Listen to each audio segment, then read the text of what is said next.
bonjour à tous pour ce rendez-vous de café. J'espère que vous avez tous votre café bien chaud à la main.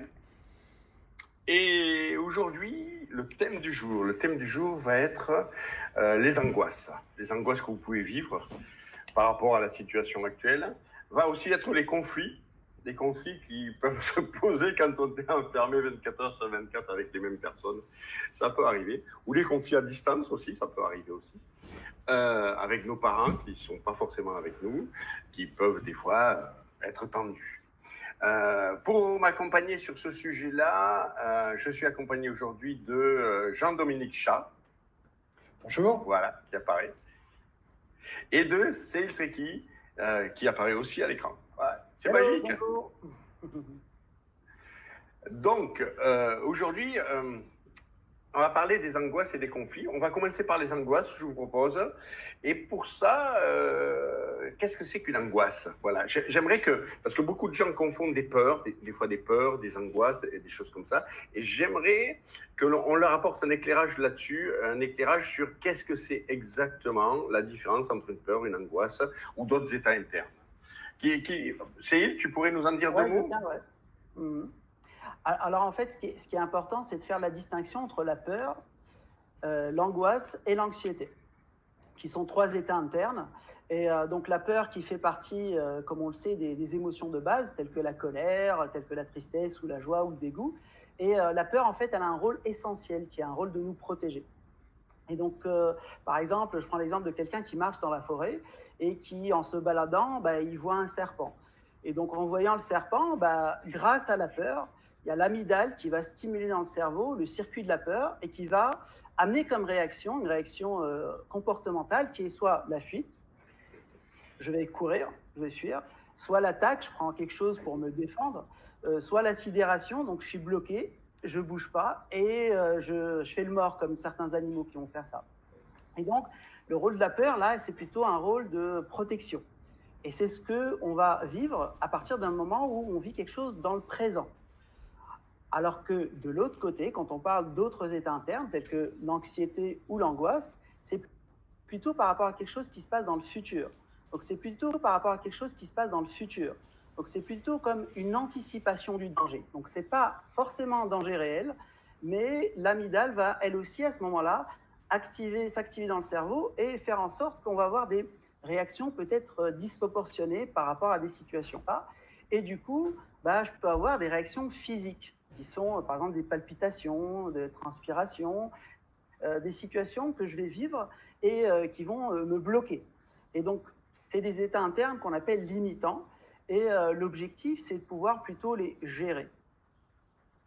Oui, ce que tu me dis là, c'est que on pourrait résumer la chose avec nos angoisses sont des projections que l'on fait, que notre mental fait. C'est l'activation de notre mental sur une situation qui n'est pas forcément existante, mais on projette sur une situation future et on projette en négatif. L'être humain a une capacité à projeter en négatif qui est assez fabuleuse.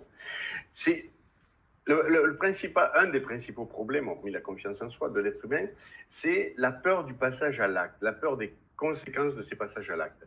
Et souvent, il voit les actes qu'il peut déployer de manière négative et pas de manière positive. On a une facilité à aller sur la pente négative. Donc on se projette, et quand on se projette dans une des situations futures, on voit souvent, malheureusement, quelqu'un qui n'est pas formé en PNL va voir malheureusement des aspects négatifs plutôt que des aspects positifs. Donc, de l'intérêt des futurisations qu'on a évoquées ces derniers jours sur des futurs positifs et des choses comme ça qui peuvent être pour gérer ça, voir les aspects positifs et qu'est-ce que je vivrai une fois le conflit résolu, une fois la situation actuelle insupportable pour certains, pour beaucoup d'ailleurs, résolue, qu'est-ce que je vivrai comme état interne positif? Quelle libération j'en aurai? Quels sont les aspects positifs? Et ça, c'est la difficulté. Donc, ce que tu nous dis, c'est que c'est vraiment lié aux projections mentales que l'on fait qui développent des états. Et comme on est une cybernétique, on se retrouve avec effectivement ces états internes négatifs, ces projections négatives qui génèrent des blocages corporels, qui génèrent de l'eczéma des fois, des angoisses internes qui se traduisent physiquement ou comportementalement. Parce qu'on n'a pas le contrôle dessus, on n'a pas le pouvoir de gérer quelque chose qui va se passer dans le futur. Donc, pour reprendre le pouvoir sur ces états internes, pour reprendre le pouvoir sur ces angoisses, pour les diminuer, pour les faire tomber, il faut arrêter le mental quelque part. Tout à fait. L'idée, ça serait d'arrêter le mental. Et la meilleure technique que je connaisse pour arrêter le mental, et surtout la sécurisation, la projection, c'est quand même d'être ici et maintenant dans le présent. Et là, du coup, on anticipe aussi sur ce qu'on va vous faire dimanche, ce que certains vont vous faire dimanche. Peut-être on pourrait anticiper un peu dessus, parce que si c'est l'ici et maintenant qui peut contredire nos angoisses, qui peut bloquer nos angoisses, Jean-Do, peut-être tu pourrais nous faire un petit test de mindfulness. Un petit avant-goût. Un petit avant-goût, ouais, ça serait sympa, un petit avant-goût, ouais. Ah, ok. Bien, je vais vous demander simplement de garder la position dans laquelle vous êtes. Vous êtes devant votre écran, vous avez une position particulière, vous êtes assis, peut-être debout, peut-être que vous êtes en train de bouger, de faire quelque chose. Je vais simplement vous demander de continuer à faire ce que vous faites ou à ne pas faire ce que vous ne faites pas, de fermer vos yeux et de prendre conscience de votre respiration dans un premier temps. Prenez conscience de votre respiration, la respiration naturelle. N'essayez pas de changer, de gonfler le ventre ou de regarder si elle est au niveau des poumons, au niveau du ventre. Regardez ici, regardez, mais n'essayez pas de changer. Simplement, soyez conscient de ce qui est en train de se passer là, ici et maintenant, parce que ce qui est en train de se passer est en train de se passer. Ça arrive, c'est là, c'est déjà là. Donc vous êtes simplement tourné, vous tournez simplement votre conscience sur ce qui est en train d'exister là, sur ce qui est. Vous inspirez, vous expirez. Et en même temps, je vais vous demander de commencer à ralentir. Ralentissez un peu, ralentissez. Ralentissez et arrêtez-vous. Arrêtez-vous un instant. Arrêtez-vous et regardez à l'intérieur. Regardez ce qui se passe à l'intérieur. Arrêtez-vous là. Regardez, observez. Ne jugez pas, débranchez complètement le mental. Si le mental existe, il est en train de vous communiquer des pensées, laissez-les être, ne vous attachez pas à ces pensées. Soyez juste là, ici et maintenant, dans votre respiration. Et puis maintenant, je vais vous demander quelque chose, vous allez voir quelque chose de très simple. Arrêtez de penser. Et c'est difficile d'arrêter de penser. Hein. Mais à partir du moment où vous avez entendu l'information arrêtez de penser, et au moment où vous vous dites est-ce que j'arrête de penser, est-ce que je pense, il y a eu un vide. Et ce vide-là, c'est la pleine conscience. C'est là-dedans que tout existe. Ce vide-là, cet espace-là, il est gigantesque, il est infini. Et c'est dans cet espace-là que tout se crée. Vous me suivez? Ralentissez. Je vais vous demander de me suivre tout en étant extrêmement lent. Mais moi, je vais être rapide. Vous me suivez?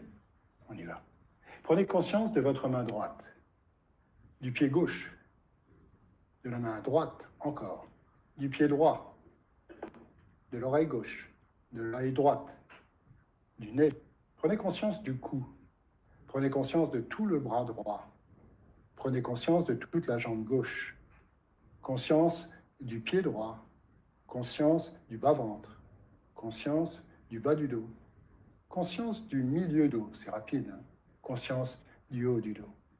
Conscience de la cage thoracique. Conscience de l'abdomen. Prenez conscience de tout votre corps, l'ensemble de votre corps. Prenez conscience de votre inspiration et de votre expiration. N'essayez pas de la changer. Regardez comment elle est. Est-ce qu'elle est longue? Est-ce qu'elle est ventrale? Est-ce qu'elle est abdominale? Est-ce qu'elle est thoracique? N'essayez rien de changer. Soyez juste conscient de ce qui est en train de se passer là. Vous inspirez, vous expirez. Vous êtes conscient de ce mouvement naturel. Vous inspirez, vous expirez. Vous êtes profondément bien. Et en même temps, je vais vous demander de vous poser une question. Posez-vous la question, suis-je consciente, suis-je conscient là, maintenant? Vous remarquez qu'au moment où vous vous posez la question, suis-je consciente? Et au moment où vous répondez oui, je suis conscient, il y a un laps de temps. C'est le même laps de temps que tout à l'heure. C'est dans ce laps de temps que vous êtes consciente, que vous êtes conscient. Vous inspirez, vous expirez. Et maintenant, vous vous posez la question, qui est ce je qui est conscient? Qui est-ce qui est conscient? Là, j'entends bien, je suis conscient de quelque chose, mais c'est qui ce je qui est conscient? Qui êtes-vous? Posez-vous la question, qui suis-je? Que suis-je? Vous inspirez, que suis-je? Vous expirez, que suis-je? Qui êtes-vous? Qui êtes-vous, vous qui êtes en train de respirer là, assis ou debout, face à cet écran, les yeux fermés? Qui êtes-vous? Posez-vous cette question. Que suis-je? Vous inspirez, vous expirez. Gardez bien cette conscience du que suis-je. Et voyez bien que lorsque vous posez cette question, il n'est plus du tout question de concept, d'histoire de votre vie personnelle. Il n'est plus question que de cette hyper-conscience que vous avez. Tout le reste se dissout, disparaît. Que suis-je? Vous inspirez, vous expirez, vous êtes bien. Vous êtes vous-même. Et qui êtes-vous? Et doucement, tranquillement. Alors que vous continuez d'inspirer, d'expirer, alors que vous continuez d'être conscient de ce mouvement, alors que vous êtes toujours conscient de vous poser cette question, que suis-je? Suis-je conscient? Vous reprenez conscience que vous êtes assis ou debout dans la pièce dans laquelle vous êtes, à l'endroit où vous êtes, face à cet ordinateur, face à cet écran. Vous ouvrez les yeux, vous regardez, et là, vous posez la question. Qui est-ce qui regarde l'écran? Qui est-ce qui écoute? Voilà. Philippe? Oui, je suis de retour. Je suis de retour pleinement conscient, ici et maintenant. En pleine conscience. Petit exercice de mindfulness. Je pense que tu vas nous en proposer plus. C'est dimanche? Oui, dimanche, oui. Dimanche, oui. Il me semble que c'est dimanche, oui. Donc oui, demain, j'ai oublié, je devais vous parler de ça, j'ai oublié. Demain, ça sera sur les cycles de vie du couple, sur les cycles de développement du couple, sur les couples qui sont... un couple passe 2 heures par jour ensemble, à peu près, en moyenne, la plupart du temps. Et là, d'un coup, on se retrouve à passer presque l'équivalent d'une année ensemble pendant quelques temps. Donc, ça peut accélérer les cycles de vie du couple, effectivement. Donc, ça sera le thème de demain, avec Laure et Stéphane qui vont vous proposer ça. Là... Ton exercice de mindfulness, ça sera dimanche où on aura une grosse séance de mindfulness avec beaucoup d'exercices, avec beaucoup de choses qui vont nous apporter de quoi calmer ces anxiétés-là. Mais il y a d'autres façons aussi des anxiétés parce que quand on fait cette projection, d'angoisse future, à quoi on rêve? Dans quoi on se projette? C'est quoi les images que l'on construit? Ces images que l'on construit sont des images négatives de conflits avec des gens, de responsabilités mal assumées. On se projette dans des situations où on ne se sent pas respecté, dans des situations où on ne se sent pas aimé.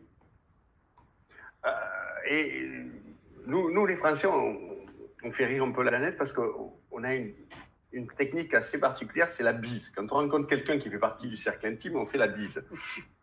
Les Américains ont une autre technique. Moi, j'adore la bise. Je suis très français de ce côté-là. Les Américains, eux, la bise, c'est un truc, ça les met mal à l'aise. Par contre, ils se font des hugs. Les Américains se font des hugs pour se transmettre voilà, une relation d'humain à humain.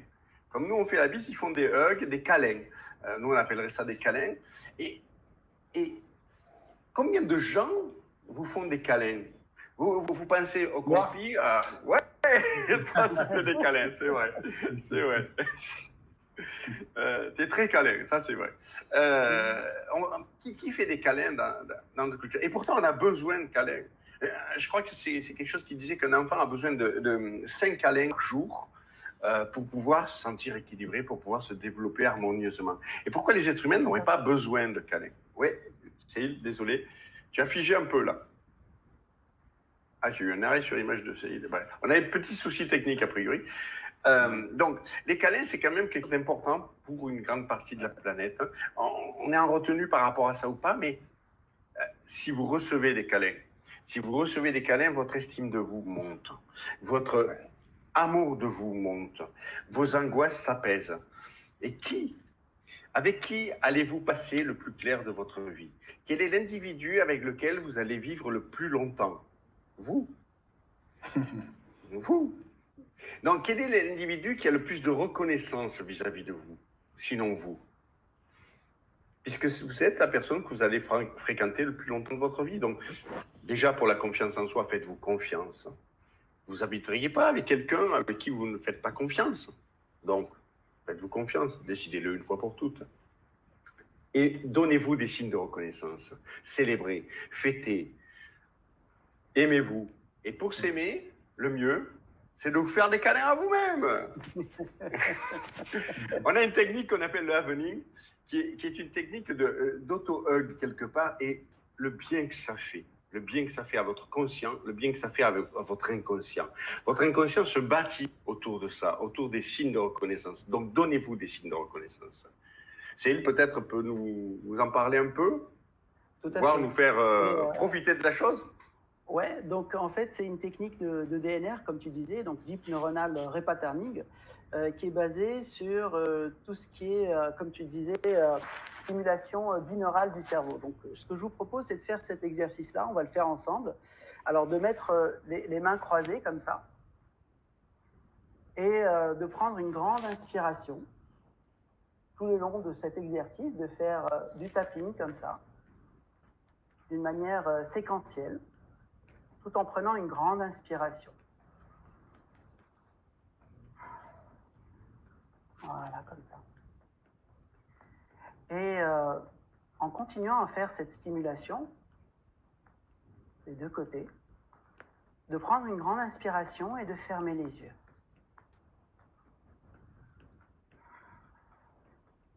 Et de laisser les idées, les pensées, les émotions aller où elles veulent aller, tout en continuant cette stimulation et en respirant d'une manière lente et profonde, en ouvrant les yeux, en continuant à prendre cette respiration lente et profonde, voilà, tout en stimulant les deux côtés. En refermant les yeux, et tout en laissant les pensées, les idées, en étant centré sur vous-même, en continuant à faire le tapping des deux côtés. En ouvrant les yeux, en amenant vos yeux vers la gauche, tout en gardant la tête fixe. Faire avec les yeux un grand cercle, respectant les aiguilles d'une montre. Quand vous avez fini, remettre le regard fixe devant vous, en gardant la respiration lente et profonde. Fermez les yeux. Restez quelques secondes en continuant à faire le tapping.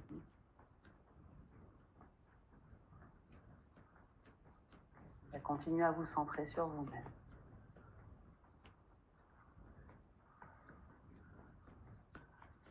Profitez de cet instant.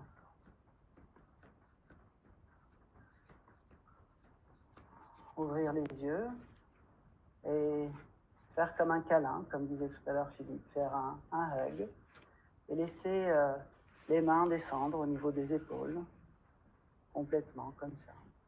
Laissez vos mains se rejoindre et lentement, tout en gardant cette respiration lente et profonde, mettre vos mains sur vos genoux. Bien sûr, c'est un exercice que vous pouvez faire tout au long de la journée. Et l'objectif de cet exercice-là de DNR, c'est de faire tomber la charge émotionnelle. C'est de faire en sorte que s'il y a une émotion qui est forte, telle que l'angoisse ou l'anxiété, que vous puissiez, par cette stimulation binaurale, accompagner votre cerveau, calmer l'amygdale et faire en sorte que par la respiration, par la décontraction, vous puissiez retrouver le fait d'être centré à l'intérieur de vous, de vous retrouver avec vous-même, de retrouver un sentiment de calme, de bien-être, de sérénité. pouvez le faire autant de fois que vous désirez dans la journée, comme vous le souhaitez.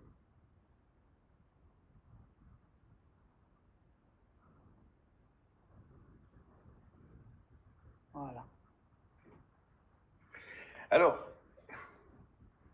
bon retour. Merci. Bon retour. Je vois que, j'espère que vous avez apprécié ces câlins. Je vois qu'il y a des fans de câlins. Je vois dans les commentaires qu'il y a des fans de câlins, comme je les comprends.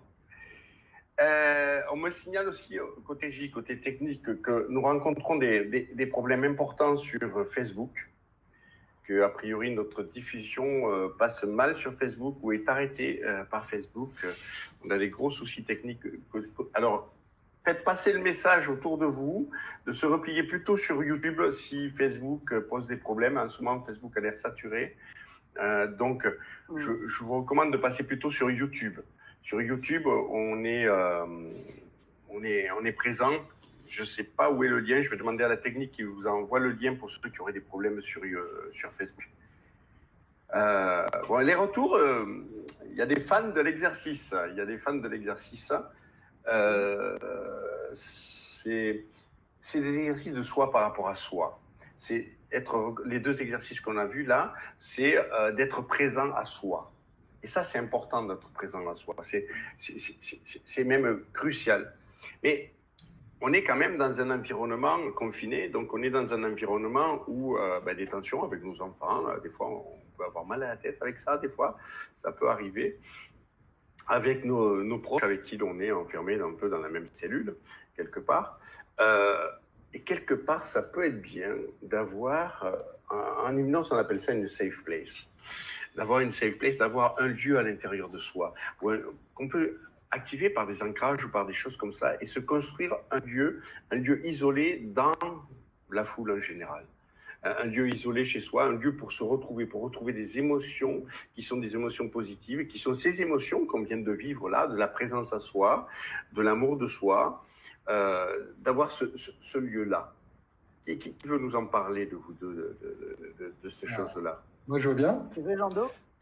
Mieux que d'en parler, je vais vous conduire dans une belle safe place, la vôtre, la plus belle puisque c'est la vôtre. D'accord, ça me paraît une sublime idée. Alors, Philippe vient de parler de retrait, et le retrait est une des étapes de la structuration du temps dont on va parler tout à l'heure. Le retrait. Je vais demander simplement de faire un retrait en vous-même. De vous asseoir ou de vous allonger confortablement et de vous laisser guider pour ce voyage vers votre temple intérieur, vers votre safe place, cet endroit où vous êtes en sécurité. Et vous allez voir cet endroit qui regorge de ressources, de bien-être. Imaginez que vous êtes sur un sentier. C'est un beau sentier, on est au printemps, c'est une belle journée. La température est juste parfaite. Vous marchez devant vous, vous tournez la tête à droite, à gauche.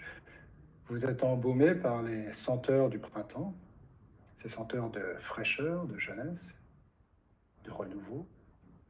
Vous entendez le son des insectes, des oiseaux qui volent autour de vous. Vous sentez bien la température qui est juste parfaite. Vous sentez bien également votre verticalité lorsque vous marchez et cette impulsion qui vous projette doucement, tranquillement, vers l'avant à chacun de vos pas. Vous êtes dans une parfaite pleine conscience et vous êtes parfaitement bien, en total. Et devant vous, là, au milieu du chemin, il y a un énorme nuage, un nuage nacré, argenté, un nuage qui vous attire, un nuage qui est vraiment magnifique. Vous avancez vers ce nuage parce que vous savez que de l'autre côté de ce nuage est votre safe place. Et vous avancez presque jusqu'à le toucher. Vous sentez attiré par ce nuage et en même temps, vous sentez que ce nuage se déplace un peu vers vous. C'est comme si il y avait un double mouvement de vous vers le nuage et du nuage vers vous, jusqu'à ce que le nuage commence à toucher votre corps. Vous touchez le nuage et le nuage vous touche. Et vous commencez à entrer d'abord une main à l'intérieur du nuage et vous sentez que vous pénétrez le nuage et que le nuage pénètre à l'intérieur de vous. Et ça vous réjouit. Alors vous avancez et vous entrez totalement, doucement, complètement à l'intérieur du nuage. Et si le nuage était nacré et argenté à l'extérieur, à l'intérieur, tout est doré, d'une belle lumière dorée, avec des paillettes de lumière un peu partout. Et ces paillettes de lumière, ces gouttes de lumière, ces étincelles de lumière qui sont partout à l'intérieur du nuage, sont également à l'intérieur de vous. Parce que lorsque vous entrez dans le nuage rentre en vous. Et vous commencez à vous sentir nettoyé de l'intérieur. Vous continuez à marcher avec ce sentiment d'être nettoyé, d'être purifié. Et vous sentez une immense joie remplir votre cœur et votre corps. Alors vous sortez de l'autre côté de ce nuage. Et là, vous êtes maintenant dans le plus magnifique des jardins. Un jardin qui a de grands arbres bien solides et bien stables, comme autant de piliers qui soutiennent votre temple intérieur. Et vous avez des milliards et des milliards de fleurs. Ce jardin est aussi vaste que la clarté. Vous sentez des parfums extraordinaires. Chaque fleur a un parfum extraordinaire, un parfum unique. Et pourtant, vous sentez comme cette symphonie de parfums est juste parfaite. Vous continuez d'avancer, vous regardez ces couleurs. Vous êtes attentif aux couleurs, aux formes. Vous êtes attentif aux mouvements. Il y règne une petite brise légère dans ce jardin. Une brise très agréable qui fait bouger les fleurs et qui leur permet d'exhaler leur parfum. Vous continuez d'avancer et vous sentez que le parfum que vous sentez à l'extérieur est en réalité un intérieur. C'est comme si intérieur et extérieur n'existaient plus. C'est comme si vous étiez vous-même ce jardin et vous avancez en sécurité totale. Il y a parmi ces fleurs, chaque fleur a une qualité particulière, il y a parmi ces fleurs la fleur de la joie, avec toutes ses déclinaisons, toutes les joies possibles, de la plus intense à la plus fine, à la plus légère. Et puis il y a les fleurs de la paix, du calme, de la tranquillité. Il y a, chaque fleur résonne, chaque fleur a la fragrance d'une qualité particulière. Tout est beau dans le jardin. Vous avez ici la fleur de la volonté, là, la fleur de la confiance en soi. Et puis, en réalité, vous voyez toutes les petites fleurs qui sont à côté, qui sont autant de déclinaisons de la confiance en soi. Vous avez la fleur de l'amour, la fleur de l'amour humain, et puis l'amour beaucoup plus puissant encore. Vous avez les fleurs de la beauté, les fleurs de toutes les qualités que vous pouvez rêver. Ces qualités sont en réalité toutes vos ressources, toutes les ressources que vous avez à l'intérieur de votre propre votre jardin secret, votre temple dans lequel vous êtes. Et vous êtes là, à l'intérieur du Saint des Saints, l'endroit le plus sacré de votre temple intérieur. Vous continuez d'avancer, et puis vous respirez. Vous êtes respiré par ces parfums. Et vous êtes respiré aussi par les musiques. Il y a des musiques parce que chaque fleur génère une musique. Et là aussi, tous ces sons s'harmonisent parfaitement et se répondent les uns les autres. Les couleurs, les formes, les sons, tout ça se répond. Et ça se répond à l'intérieur de vous. Et vous voyez qu'il y a aussi des fleurs un petit peu plus précises. Des fleurs de la capacité à aimer. Les fleurs de la capacité à être proche de l'autre. Les fleurs de la capacité de dire à l'autre ce que l'on ressent. Les fleurs de l'intimité. Les fleurs de la réussite. Les fleurs d'être important. Les fleurs qui vous permettent de savoir dire ce que vous avez envie de dire au moment où vous avez envie de le dire. Vous avez tout ça en jardin. Toutes ces possibilités sont là. Tout est là à l'intérieur de vous, à l'intérieur de votre jardin. Tout est là, tout est déjà fleuri, tout est déjà là. Il suffit simplement d'aller respirer le parfum de cette fleur, d'entendre sa musique et de sentir sa caresse sur vous. Alors vous choisissez la fleur que vous avez envie de regarder, d'observer, d'aimer, de contempler. Vous approchez et vous passez un peu de temps avec cette fleur. Passez du temps avec. Restez un peu avec. Laissez-vous caresser par cette fleur, par ses effluves. Laissez-vous danser, porté par sa musique.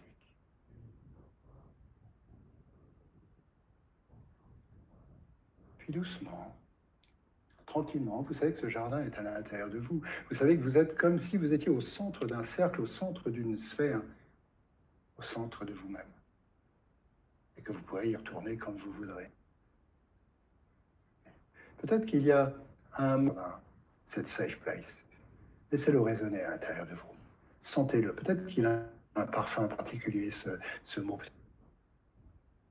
Peut-être qu'il a une couleur. Peut-être qu'il a un son, une musique, un nom. Laissez résonner tout ça à l'intérieur de vous, très tranquillement. Rapprochez-vous du nuage. Et vous sentez qu'il est temps maintenant pour vous de retraverser ce nuage, mais vous savez aussi que vous pourrez y retourner quand vous le souhaiterez. Vous approchez du nuage. Comme tout à l'heure, vous passez d'abord la main. Cette sensation est juste extraordinaire. Vous pénétrez et vous êtes en même temps totalement infusé par ce nuage. Et vous entrez à l'intérieur. Et vous sentez encore cette douche de lumière, ces paillettes de lumière qui virevoltent à l'intérieur de vous, qui dansent, qui chantent, qui vous caressent, qui vous aiment à l'intérieur de vous. Alors vous ressortez de ce nuage, doucement, tranquillement, complètement nettoyé, complètement purifié, sachant que vous avez en vous toutes les possibilités, toutes les ressources pour faire face à toutes les situations de vie, quelles qu'elles soient. Quelles qu'elles soient. Et maintenant, tranquillement, vous pouvez prendre conscience de votre posture assise là, devant cet écran, et sourire. Bienvenue. Bienvenue à vous. Bienvenue à ceux qui sont aussi en repli depuis Facebook. On a perdu Facebook. Facebook ne diffuse plus notre vidéo. On ne connaît pas les causes. Donc, faites passer. Effectivement, il y aura des replays. On est en train de travailler sur la possibilité que vous ayez des replays de ces choses-là. On laissera déjà sur YouTube, je pense. On va voir si on peut laisser toute la journée sur YouTube pour que vous puissiez le constater. Et la semaine prochaine, on mettra des replays à disposition. Alors, avec peut-être un décalage, le temps de les monter techniquement. On est en train de monter une plateforme comme... Je pense que les plateformes risquent de nous lâcher. On est en train de monter une plateforme de VOD qui devrait être prête lundi ou mardi, qui nous permettra de vous diffuser beaucoup plus d'informations, beaucoup plus de choses en replay, en direct aussi. Voilà. Je vous tiendrai au courant là-dessus. Mais tous ceux qui sont exclus de Facebook maintenant, venez sur YouTube. Faites passer le message à tout le monde. On a des raccourcis pour aller sur YouTube. Vous tapez Café Synapse aussi sur YouTube et vous trouverez le Café Synapse. Voilà. Jean-Do, tu disais au début qu'une des étapes, c'était la gestion du temps. Le retrait. Qui fait partie d'un ensemble plus global qui est notre gestion du temps. Et notre gestion du temps dans ce moment confiné, c'est important. Parce que c'est ça qui peut alléger le conflit, voire annuler le conflit. Peux-tu nous en dire un peu plus ou c'est, je ne sais pas qui veut prendre la main là-dessus. C'est très intéressant. La structuration du temps, c'est quelque chose de fondamental en analyse transactionnelle. Berne dit « Que dites-vous après avoir dit bonjour ?» L'idée, c'est comment est-ce que vous avez structuré ce temps? Il y a une fin, on est affamé de structuration. Qu'est-ce qu'on fait alors qu'on est confiné là en ce moment? Comment est-ce qu'on s'organise? On joue. Verne, lui, propose 6 possibilités de structurer son temps. La première, c'est le retrait. Donc le retrait, ça ne veut pas dire forcément que je suis seul, ça veut dire que je peux être dans une collectivité, je peux être avec du monde, et en même temps, moi, je suis complètement orienté vers moi-même. Je m'évade. C'est comme si je m'évadais à l'extérieur. Donc je suis là, il y a du monde autour de moi, mais moi, je suis en train de penser à la musique, à ce que je vais faire ce soir, etc. C'est la première des possibilités pour structurer son temps, se retirer. Je me retire. C'est la là, oui? C'est un peu la... J'entends pas du tout. J'ai des problèmes techniques aussi. C'est la safe place qu'on vient de voir qui peut être cette chose de retrait. Par exemple, le safe place, c'est un retrait. C'est un retrait que l'on travaille, mais on peut avoir un retrait naturel, c'est-à-dire que je suis avec toi, on est en train de discuter, tu es en train de m'expliquer quelque chose, et moi j'ai l'esprit préoccupé par autre chose. mon corps, si tu n'es pas attentif, qui n'est pas attentif, ne verrait pas forcément que je suis en train de penser à autre chose. Toi et nous tous, j'imagine, on serait attentifs. Enfin, il y a des signes qui ne trompent pas. Donc le retrait, c'est ça, c'est cette capacité à être en moi-même pour sortir, pour m'évader d'un endroit particulier. C'est la première des choses. Ce que je n'ai pas dit tout à l'heure, c'est que la structuration du temps, il y a une évolution sur les signes de reconnaissance dont tu parlais tout à l'heure.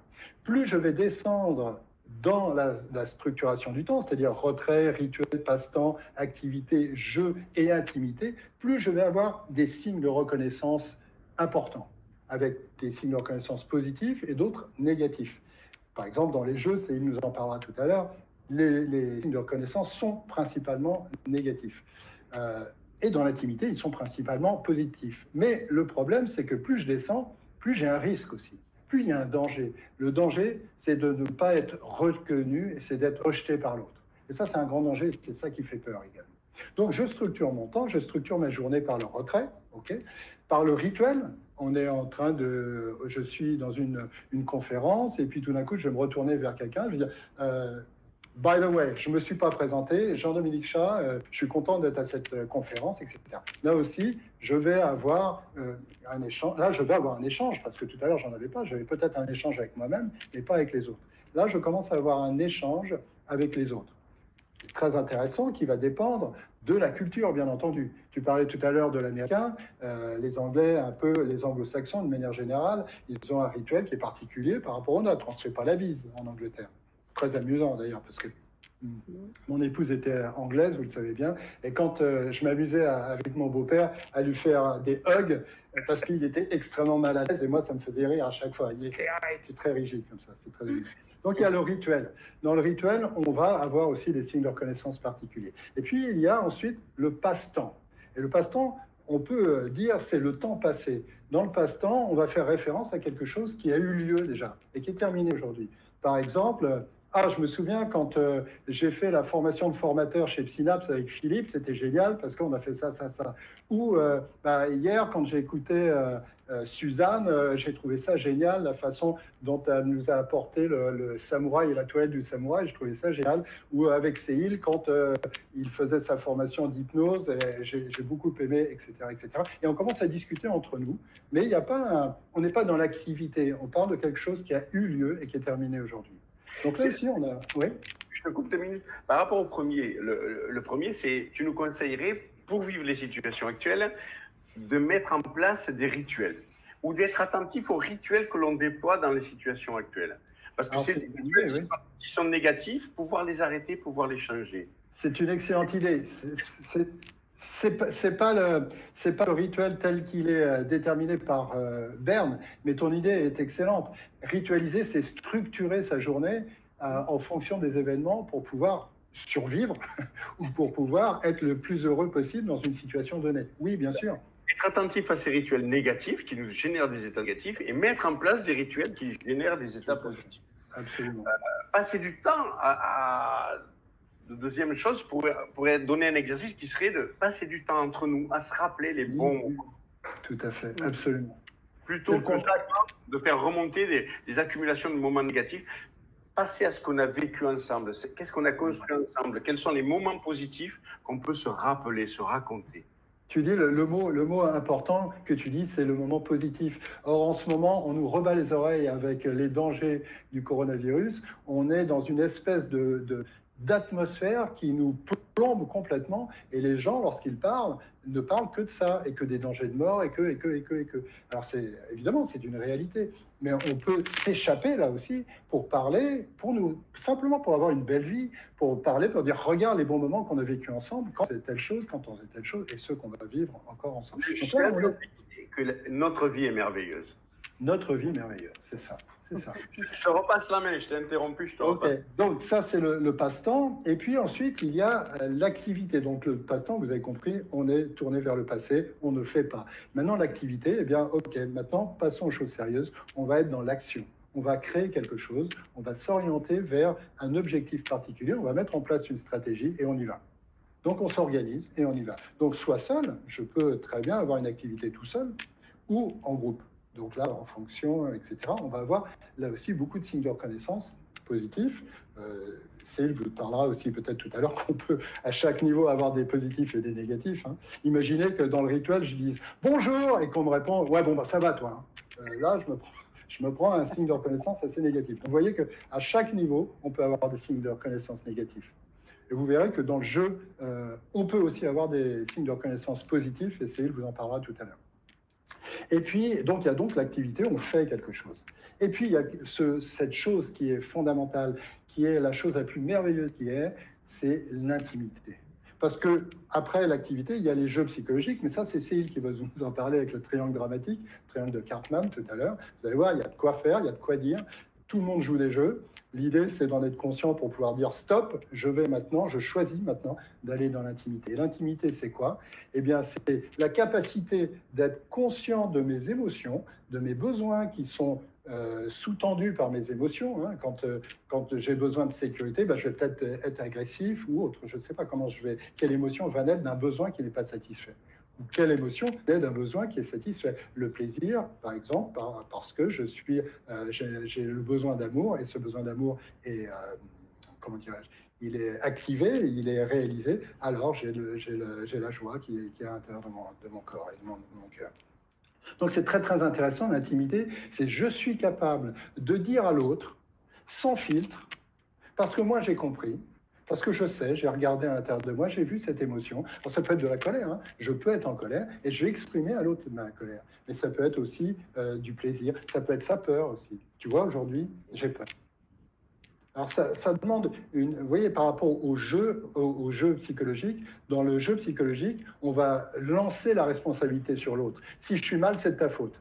Alors que dans l'intimité, on prend toute la responsabilité. Je suis triste et je prends cette responsabilité. Et je choisis de te le dire parce que je sais que je peux te faire confiance. Donc là, c'est vraiment ce qu'il faut viser, l'intimité. Et comme on n'est pas capable, dans la plupart du temps, de viser l'intimité, eh bien, on va jouer des jeux parce qu'on a besoin de signes de reconnaissance.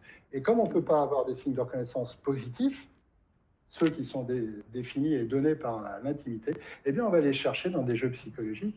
Et là, c'est Céline qui va vous en parler. Si je résume ce que tu me dis là, c'est que chaque fois qu'on entre en conflit, au fond, on cherche le conflit. C'est nous qui cherchons le conflit et on répond au conflit que cherche l'autre parce que ça nous nourrit, parce que ça nous fait exister. C'est ça. Donc, c'est un choix. On choisit d'exister par le négatif ou alors simplement, soyons pénalistes et choisissons d'exister par le positif. C'est ça. Plutôt que le conflit, fuyons le conflit et chaque fois que l'autre rentre dans le conflit, dites-lui, mais je t'aime. C'est ça. Superbe. Absolument. C'est simple, mais il y a une vraie difficulté à exprimer ça. Céline peut nous en parler peut-être un peu plus? Effectivement. Alors, j'aimerais que vous vous connectiez à des situations que vous avez vécues là depuis le confinement. Et j'aimerais vous poser la question, est-ce que vous avez eu à vivre des conflits? Et si c'est le cas, de réfléchir, de penser de vous reconnecter à vos croyances. Au moment où vous étiez dans des situations de conflit, est-ce que vous aviez des croyances du style, par exemple, j'ai pas de chance, ça tombe sur moi, ou bien je savais que ça allait arriver. Des croyances du style, je te l'avais bien dit, tu aurais dû écouter ce que je t'ai dit, tu vois, tu n'as pas fait ce que je t'ai demandé de faire. Ou bien d'autres du style, mais je demande qu'à t'aider, quoi. Mais je le fais pour ton bien. Ou bien j'aimerais te conseiller, ou à ta place, voilà ce que j'aurais fait. En fait, qu'est-ce qu'on a? On a un ensemble de croyances qui vont s'activer. Et ces croyances-là qu'on peut avoir sur soi, sur les autres ou sur la vie, eh bien, on va les activer. Et Stephen Karpman, qui a travaillé en analyse transactionnelle sur ce qu'on appelle le triangle de Karpman, lui, en fait, il analyse ces jeux-là, ces différentes interactions qui sont négatives, par le fait qu'il y ait 3 rôles. Ça veut dire que quand on va être dans des situations de conflit, on est amené, et on peut être amené à jouer un de ces 3 rôles.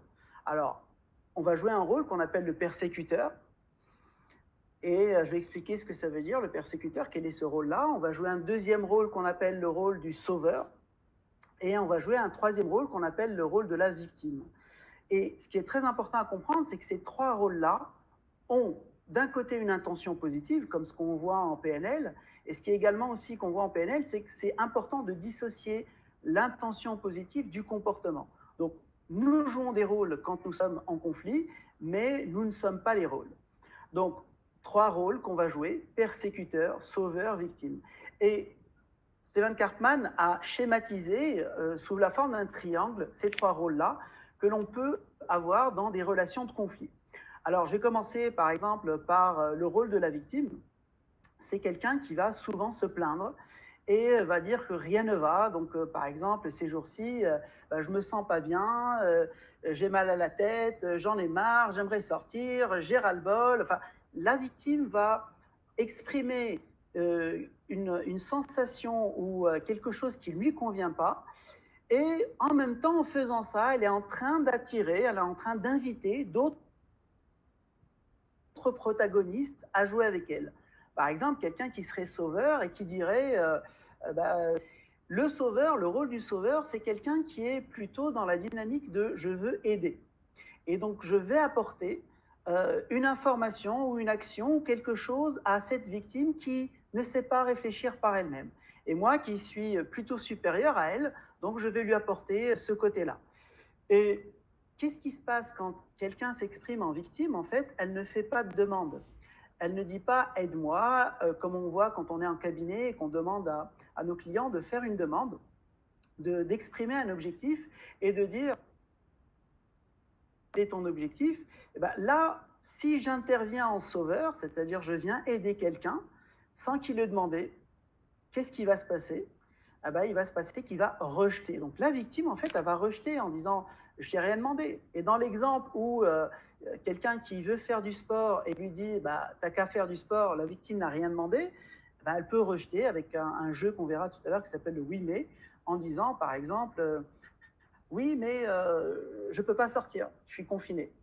Et le sauveur de renchérir en disant par exemple bah, « tu pourrais faire du sport à la maison ». La victime pourrait répondre du style « oui, mais moi j'ai un petit appartement, je ne peux pas faire du sport dans un petit appartement ».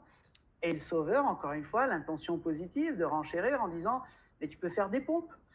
Et la victime peut soit lui dire « j'ai essayé, ça n'a pas marché », soit au contraire monter et changer de rôle, ce qu'on appelle le switch, monter dans ce rôle qu'on appelle le persécuteur et lui dire bah, « je t'ai rien demandé » ou « pour qui tu te prends » ou « t'es pas ma nounou » et donner une réaction qui est inattendue face à la personne qui a fait une proposition dès le départ, qui était sauveur, qui se retrouve victime. Et donc la personne qui est persécuteur, sa croyance c'est je crois que je peux rendre l'autre psychologiquement, je peux l'affaiblir par un mot, par un regard, par un comportement, et donc il va utiliser la manipulation, il peut utiliser des techniques agressives. Et donc, ce qui est important à comprendre, c'est que dans ces rôles, dans ces dynamiques, chacun cherche quelque chose. La victime, en fait, ce qu'elle cherche, c'est à assouvir un besoin d'intérêt, c'est-à-dire « intéresse-toi à moi ». Elle le fait d'une manière négative, bien que l'intention soit positive, mais elle le fait d'une manière négative, en se plaignant. Et donc, elle va agacer les gens. La personne qui est dans le rôle du sauveur, en fait, ce qu'elle veut, c'est aider les autres, et ce qu'elle attend, c'est des signaux de reconnaissance. C'est de dire, voilà, ce qu'elle attend, c'est de dire merci pour ton soutien, merci pour ce que tu fais pour nous, et merci, tu as pensé à ça alors que j'y ai pas pensé. Comme il n'y a pas eu de demande, la victime n'a pas fait de demande, donc la personne qui a le rôle de sauveur, ben on la rejette. On va lui dire « je t'ai rien demandé, ça ne m'intéresse pas ce que tu fais, etc. » De l'autre côté, on a le persécuteur qui, lui, ben, va chercher, par exemple, à soit avoir le pouvoir sur les autres, à manipuler, soit à gérer une frustration. Par exemple, la personne, elle est confinée, elle va chercher une autre victime et elle va tout dégager sur l'autre victime en se mettant en colère contre elle, en l'attaquant et en déversant cette colère-là sur elle. Donc, elle a un prétexte, elle a une victime et hop, elle va dégager cette frustration. Donc, ce qui est important à savoir, c'est que ça peut être fixe et dans la plupart du temps, ça bouge. Ça veut dire qu'il y a ce qu'on appelle un coup de théâtre, comme il existe dans les pièces de théâtre, si vous avez déjà observé, des personnes qui étaient victimes, qui deviennent persécuteurs. Dans la vraie vie, on peut également faire ce changement de rôle. Alors, c'est quoi la différence entre le théâtre et la vraie vie?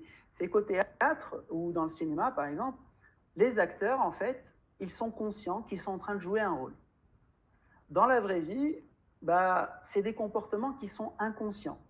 Et donc, l'objectif, c'est quoi? C'est, dans un premier temps, prendre conscience qu'on est en train de jouer un de ces rôles-là, soit victime, soit persécuteur, soit sauveur. Dans un deuxième temps, quand je prends conscience, la question, c'est de se dire, qu'est-ce que j'en fais de ce rôle-là? Est-ce que c'est pertinent d'avoir ce rôle-là? Est-ce que c'est intéressant d'avoir ce rôle-là? Et à ce moment-là, de se dire, sortir de l'accusation, de blâmer l'autre, de l'accuser de ce que je vis, de ma problématique, par exemple. Et ce qu'on fait souvent en PNL, c'est d'être responsable de ce que nous ressentons, émotions parasites, et ce qu'on appelle les émotions de substitution. Par exemple, si je suis victime et qu'en réalité, je suis en colère par rapport à ce qui se passe là, ces jours-ci, d'exprimer cette colère-là, de dire, là, je suis en colère par rapport à ce qui se passe, je sais que ça va passer, mais là, j'ai envie de rester seul ou j'ai envie de faire autre chose.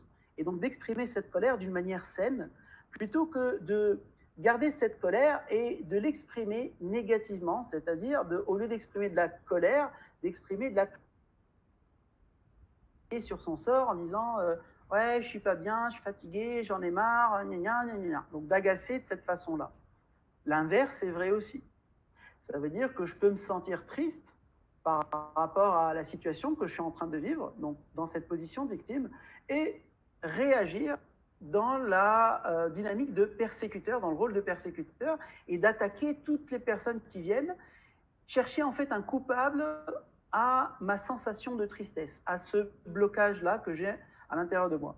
Donc, ce qui est intéressant, en fait, dans la dynamique, et ce que nous explique Karpman dans la formation que j'ai suivie en triangle de Karpman, c'est que la personne qui vit un rôle et qui nous montre un rôle, au même moment, elle peut vivre les trois rôles en même temps. Je prends l'exemple d'un père de famille. Là, il peut y avoir des conflits ces jours-ci entre parents, enfants, avec le confinement, le fait d'être ensemble. Et donc, ça peut créer des tensions.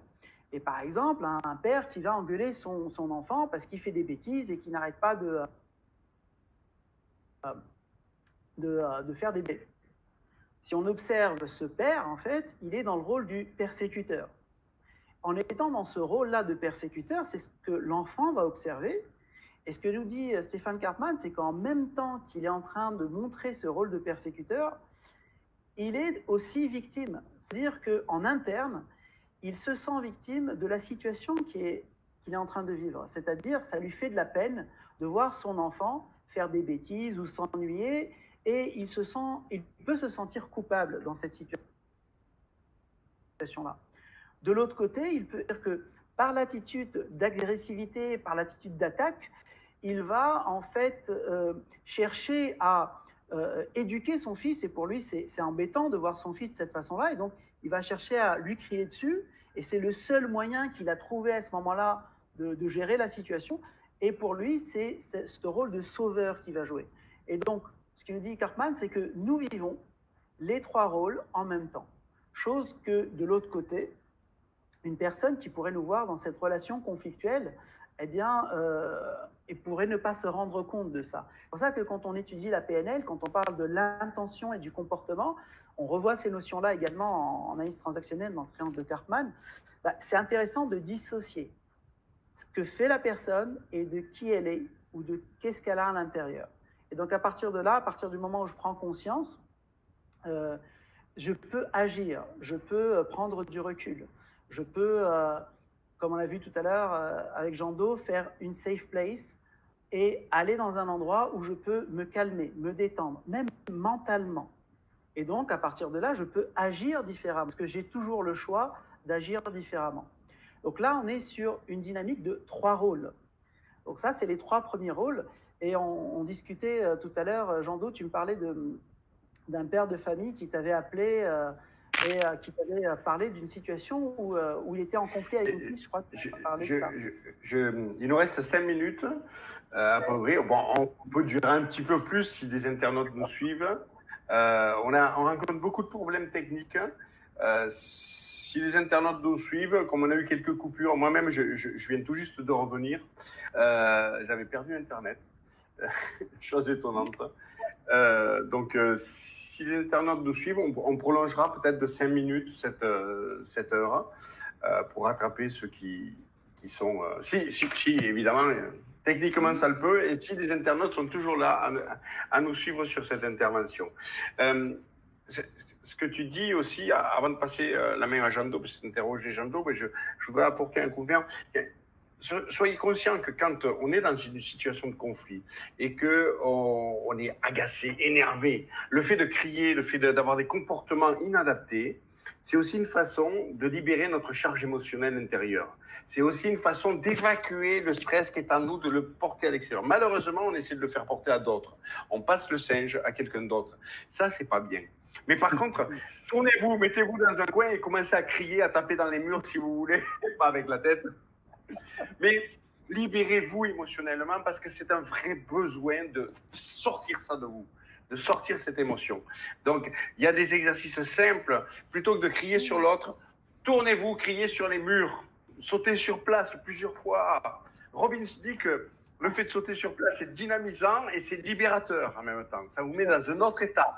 Donc, si vous n'avez pas de trampoline comme Robbins le fait ou comme d'autres le font, sautez sur place, ça le fera pareil. Mais libérez-vous parce que ça a besoin de sortir. Donc, autant que ça ne sorte pas sur les autres, ne filez pas le singe à quelqu'un d'autre. Jean-Do, je te laisse. Ouais. Pas de déflexion, comme on dit en Gestalt. Pas de coup de pied dans les fesses du chien parce qu'on s'est fait engueuler par son patron. J'ai un client qui me téléphonait et qui me parlait, qui me disait qu'il y avait des problèmes. Et c'était amusant parce que vous allez maintenant pouvoir voir le jeu. Il me dit, voilà, une scène quotidienne. Je suis à table avec mon épouse et mon fils. Et puis, mon fils se tient mal à table. Donc, ma femme me reprochait de ne pas lui donner de consignes pour se comporter convenablement. Et donc là, je lui dis, mais... je lui dis, mais tu tiens comme un cochon, tiens-toi droit. Donc là, vous avez bien compris, je suis parent persécuteur. Hein. Je suis parent contrôlant négatif ou parent normatif négatif, où je suis persécuteur, et je dis ça. Et l'enfant, lui, il passe en victime, et là, la mère passe en persécuteur vis-à-vis du père en disant « Mais ne parle pas comme ça à notre fils !» Alors bon, ok, donc il passe en persécuteur. Le fils, il dit à son père, oui, tu vois, tu me parles mal, donc persécuteur aussi, très amusant. Le père se sent pas très bien, il dit à la fin, mais tu me dis de m'occuper de son éducation, et quand je le fais, tu m'engueules. Je commence à en avoir assez, j'en ai marre, je m'en vais. Il se lève, il quitte la table et il s'en va.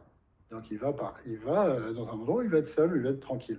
Et en même temps, quand il part, il me raconte, quand je pars, j'entends mon fils qui dit à sa mère, qui lui dit oui, quand même, comment tu as parlé à papa? Et la mère qui lui dit, donc persécuteur vis-à-vis de la mère, et la mère qui lui dit bon, toi, ça suffit, tu te comportes comme un cochon, mange proprement.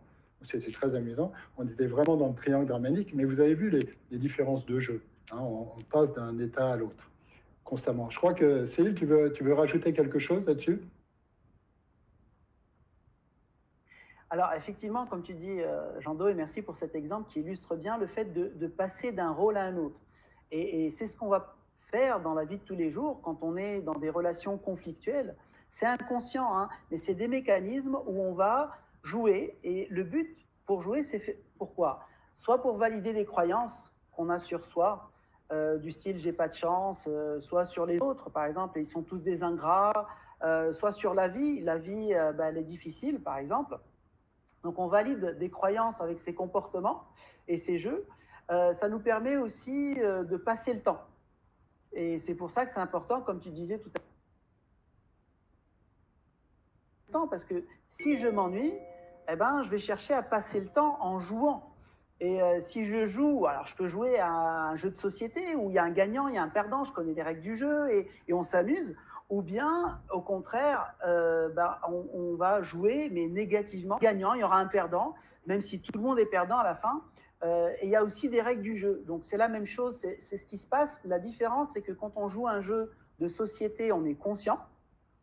Quand on joue un jeu psychologique, on est inconscient. Donc, ce que je nous invite à faire, Stephen Karpman, c'est de sortir du triangle dramatique en étant conscient et d'aller vers le triangle de la puissance. Ça veut dire que, par exemple, au lieu d'être dans une situation où je me sens victime, et de transformer le rôle de victime en vulnérable. Qu'est-ce que ça veut dire vulnérable? Ça veut dire j'accepte d'avoir besoin des autres. Rappelez-vous une situation où vous étiez vulnérable, où vous aviez besoin des autres. Besoin d'un conseil, besoin d'un coaching, besoin tout simplement d'aller voir un médecin ou de se faire soigner, par exemple. Et là, vous êtes vulnérable, vous n'êtes pas faible, vous êtes vulnérable. Et c'est d'aller chercher ces ressources de vulnérabilité où on est dans l'interdépendance, où on est dans j'ai besoin de l'autre et l'autre a besoin de moi. Et c'est là où on devient puissant et on change de victime, où je subis la situation, à vulnérable, où c'est mon choix de faire appel aux autres. Donc ça, c'est un premier passage de victime à vulnérable. Pour éviter d'être sauveur aussi, c'est de passer de sauveur à soutien.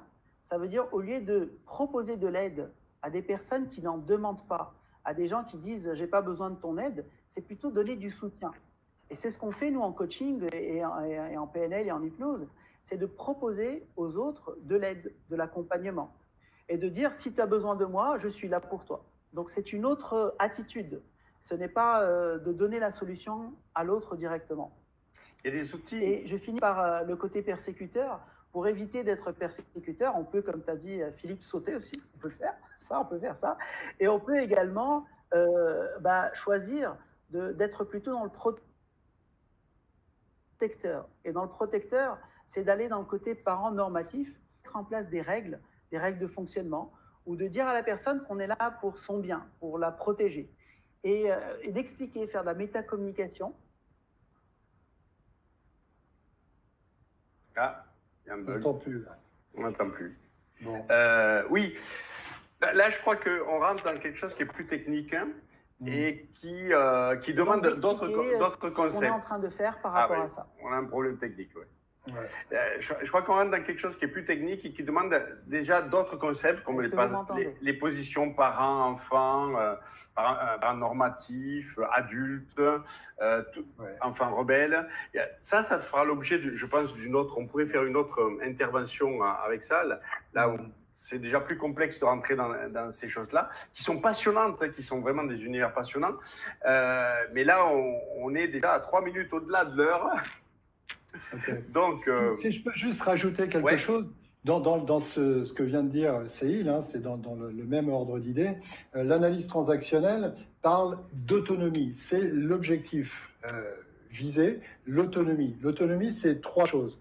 La première des choses, c'est la conscience. Je voudrais qu'on l'aborde peut-être dans une autre conférence, parce que là, on a fait 1 heure, les gens ont des engagements derrière, donc on ne veut pas les bloquer. Et donc, par contre, s'il y avait une conclusion, quelque chose, on sera un autre rendez-vous pour parler un peu plus de concepts en analyse transactionnelle, qui est un univers, peut-être des scénarios de vie, peut-être des positions aussi, qui là, on pourra y consacrer 1 heure. Donc, j'ai quelques questions là où on me dit que des outils comme la CNV, par exemple. La CNV peut être un outil très... Alors moi, je recommande de faire la CNV en triangulation. Quand on est face à face à une autre personne, si on n'a pas un lien d'intimité, tu parlais d'intimité tout à l'heure, ouvert et proche, vraiment de compréhension, la CNV, ça peut accroître le conflit. Si utiliser la CNV en triangulation est quelque chose de super efficace. Il y avait d'autres questions. Donc, très bel outil, mais faites attention. Faites attention. Dans les couples, si les deux ne sont pas formés à la CNV, ça peut être conflictuel. Faut vraiment... une triangulation, c'est mieux, ou aller carrément sur le lien d'intimité entre les deux personnes et s'ouvrir franchement. Ce qui revient à ce que Céhil disait dans la vulnérabilité. La CNV, c'est l'outil qui vous permet d'accéder à cette vulnérabilité qui est en vous et à l'exposer à l'autre sans pour autant se mettre en danger. Donc, il y avait d'autres questions. Oui, une autre question vite fait pour pouvoir conclure là-dessus. Il y a quelqu'un qui disait qu'il n'a pas compris quelle est la 6e et la 7e possibilité de structurer son temps. Jean-Do, si tu peux, un mot par structuration. Très rapidement. Le premier, c'est le retrait. Le deuxième, c'est le rituel. Le troisième, c'est le passe-temps. Le quatrième, c'est l'activité. Ensuite, on entre dans les jeux psychologiques. Et le dernier, c'est l'intimité. Voilà. Donc, c'est l'intimité qui est visée. C'est l'intimité qui va nous libérer, qui va nous rendre autonomes. Donc, quelqu'un dit que c'est quoi la technique? Moi-même, alors c'est à moi. C'est passer par un tiers. Rebondissez. Ne vous adressez pas à l'autre, mais émettez votre message vers un tiers qui, lui, relaie votre message et est capable de le décrypter à l'autre.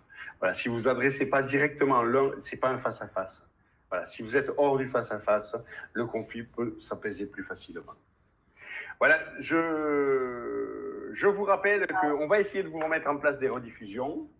Je vous rappelle que demain, c'est sur la systémie du couple, sur les développements, les phases de construction des couples.